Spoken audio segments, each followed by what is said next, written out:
Could the Rangers' breakout player from this season eventually turn into their problem? Let's talk about it.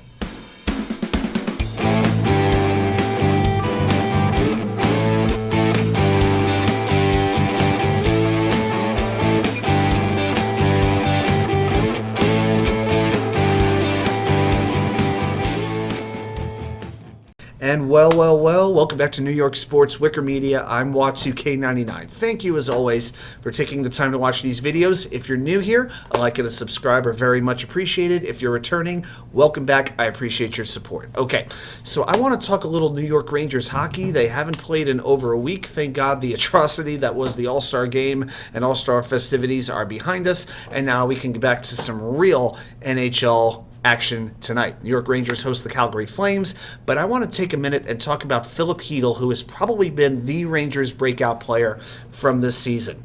This is Chytil's 6th year in the NHL, and Rangers fans have been waiting a long time for him to have his breakout year. Well, he showed some signs last year in the playoffs, playing on the kid line with Kappokaako and Alexislafreniere. But you can have a good playoff run, but it doesn't always carry over into the regular season. Well, it absolutely has carried over for Chytil. Through 41 games, just half a season, he has scored 16 goals. 16 goals is more than he's ever had for any full season in his entire NHL career in the prior 5 seasons. Pretty remarkable. So he's got 29 points. In his last 11 games, actually, he scored 8 goals alone. So he is well on pace to finish with offensive highs for his career in just about every category you could think of. Here's the thing. It just happens to be a contract year for him. So right now, Chytil is playing on the second year of a 2-year, $2.3 million deal per year. So $4.6 million total. If he keeps playing this way, he's going to price himself out of New York after this season. Now, there were talks about the salary cap increasing this offseason, how high it would go due to different reasons. There were rumors of anywhere from $1 million up to $4 million up. From all accounts, it sounds like it's just going to be about a $1 million increase, and this is really going to hurt the Rangers, I feel, because they have several players who are coming up for contracts. Okay, you have alexislafreniere, you've got kandremiller, who is really playing well, especially from an offensive standpoint this year. Those could be higher priorities for re-signing than Filip Chytil would be.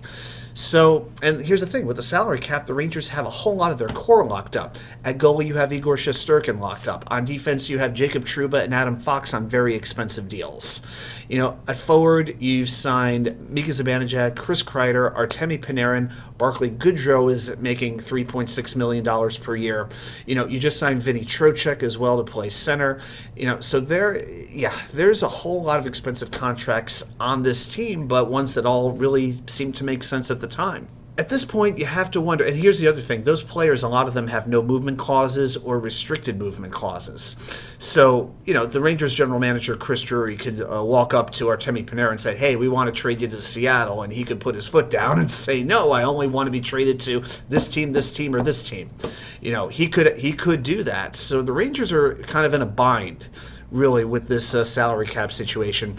It may come to a place that it came to at Pavel Buchnevich a couple years ago, where he was having his breakout season, but the Rangers knew they had to lock up other players because they were higher priorities, and understandably so, but the rest of the league knew the Rangers had no leverage in the trade negotiations. So what did they do? They traded him to St. Louis for a 4th-round pick and Sammy Blais.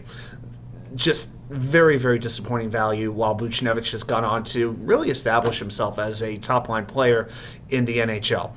So what is Chytil really looking at? Well, from a lot of the things that I've seen, he's looking at maybe about $4 million to $5 million a year.